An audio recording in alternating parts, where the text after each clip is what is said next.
Hello, we're going to talk about Bridget Allen today. She is a 10-year-old single Caucasian female.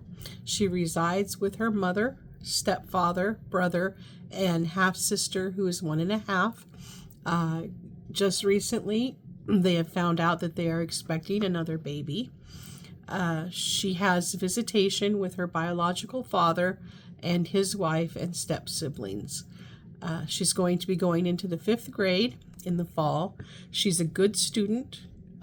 She did miss a lot of school in the past year due to headaches and stomach aches that were related to anxiety of visitation to her biofather's home. She also was having some heart palpitations.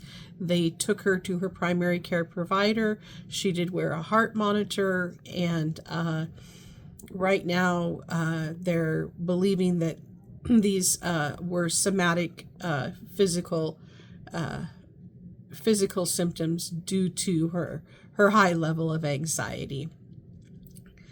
Her presenting concerns and specific problems. She has been struggling with the transition of going back and forth between homes.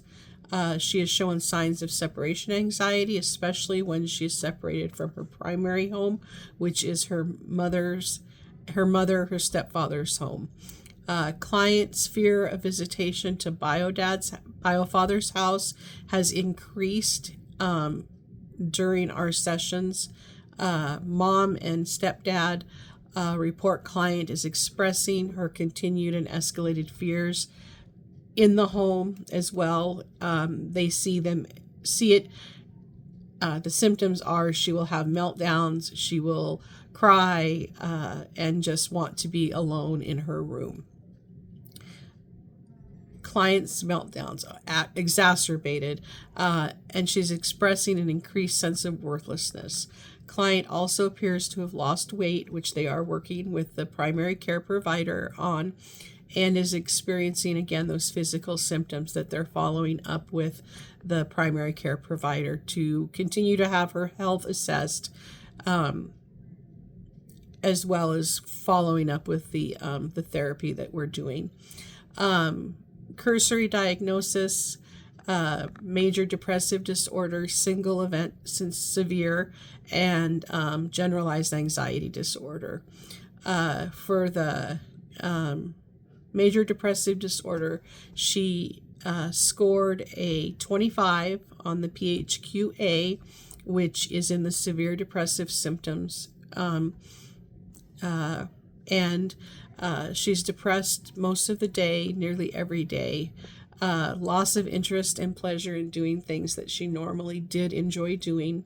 She has lost weight, decreased appetite, fatigue, loss of energy, feelings of worthlessness, difficulty concentrating, and she did disclose that she had thoughts of it would be better if she wasn't here. It wasn't ever that she thought of killing herself. It would just be easier if she just wasn't here on the planet or here. It would just be easier. Her parents did not know this, and this has been, we have covered this together with the family, and she now will and is talking to them if those feelings do come up, as well as in session. Those feelings have not come up again in at least a month and a half. The GAD-7 score was 19, which falls into the severe anxiety. Excessive anxiety, worry, apprehension occurring more days than not for at least the last 6 months. It's difficult for her to control her worry. She's easily fatigued.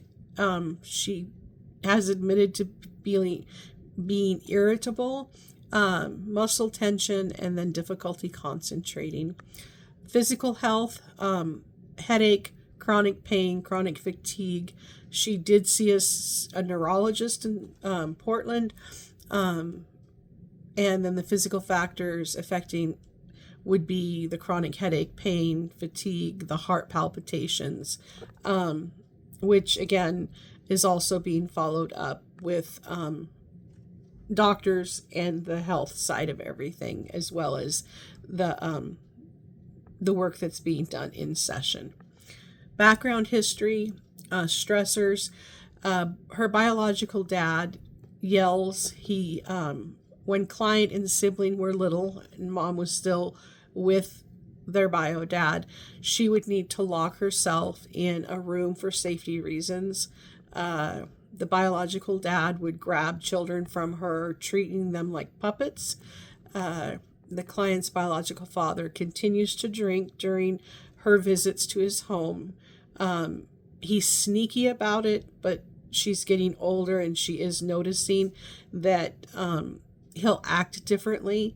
And it brings back those memories, those triggers of what it was like when she was younger. Strengths and resiliency factors. The family and the client both have a very strong spiritual, religious belief. They go to church and they pray. They do prayer cards, thankful cards. The client knows that God would not like it if she hurt herself, and it would not be nice to do to her family. So there's a very strong sense of faith that is resilience for her. She also prays as part of her coping when she goes to her bio father's house if she can't use any of the tools that we've been working on. Another strength and support is that she is able to talk to her mom and stepdad about how she is feeling. They did provide her a phone so that she could text if she needed things. The bio father takes that phone now, and even though it isn't supposed to happen, it's in the parenting plan, he'll take it and won't give it back. And then this has created additional stress and anxiety, and it scares her, one, because she isn't able to speak to her mom, but also what if something really were to go wrong and she needed to call 911? What if scenarios, which we have been working on those as well. Interfering factors and barriers. There's inconsistency in communication with mother and others during visitations with the bio father due to him taking her phone. Again, I had mentioned, I do apologize, also causing the client stress if she needed to call 911. Her bio father is lacking in cooperation in what may help the client feel safe when visiting him, and this affects the felt sense of safety for the client. There is an unpredictable nature when she visits bio father's home. She never knows what they're going to be doing or what condition her father will be in during the visit.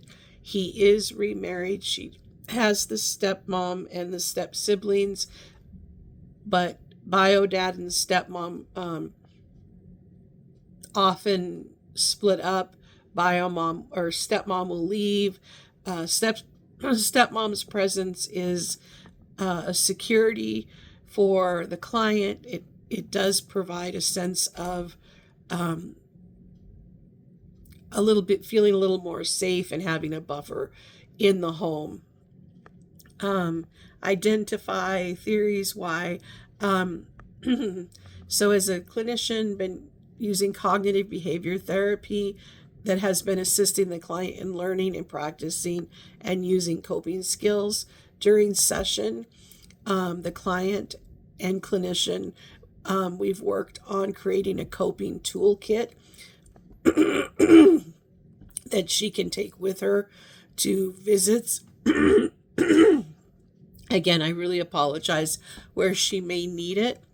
This has been extremely helpful to her, taking part in in what helps her, what those things are that do help her re-regulate in the moment and to help her get back and calm down and breathe and get back into a state where she's able to function. And it's also, we've been working on, it's been useful in helping the client recognize and restructure negative self-talk, and supplanting that with positive talk. Also trauma-focused CBT, and this goes along with CBT, but this is, we've got the parental engagement to build for the client. It's expected response to cues that bring up past trauma. So working with the family, her mother, stepfather, they're the ones that are engaged in the therapy. The family, once a month we do a family session, and this has helped the client process her trauma, and also given the parents tools and awareness to meet her where she's at with a trauma-informed lens. Reflection on your rationale. Both of these provide the client with identifying of her thoughts, triggers, and how those feel within her body. And it's also helped build on healthy coping strategies that she did have, and then reinforce this to including these with the family at home, so they can follow up and reinforce that at home. The client has responded very well to both of these theories and interventions. We also play. I want to note that in there. But she's a client that can come in and sit down on the couch when she needs to get her bag of Cheez-Its and just start talking and sharing things, and then eventually be like, hey, you want to play a game? But it's we've built a rapport where I let her lead that in those moments, so that sometimes that definitely she's not ready to come in and play, or you can see the heaviness. So play is definitely mixed up in all this. How each theory conceptualizes. CBT looks at the client's symptoms of anxiety and depression and the somatic physical as caused by the client's automatic negative thinking, and this then enhances the felt sense of worthlessness, helplessness, and being afraid. The trauma-focused CBT is that mixed with trauma-informed care. It is useful in helping a young client to work through their trauma and the distress it has caused and continues to cause. We have learned, practiced in session, reinforced through visuals, deep breathing. I think she had one of the handouts, the star breathing, whatever breathing that she that works best with her. Progressive muscle relaxation. We've also practiced in session, and it has helped her. Grounding, the 5-4-3-2-1 technique. This has really been useful because she doesn't need to have anything necessarily with her. She can just, and she has said where she'll just step outside. And of course, we decide it's okay if you don't know which number goes with what, 5 things you see, 4 here. It's about being just present in that moment, smelling, seeing with all of your senses. This client prefers to play games when she's not talking, which I did reference. She also does a lot of talking when we are playing games. It gives her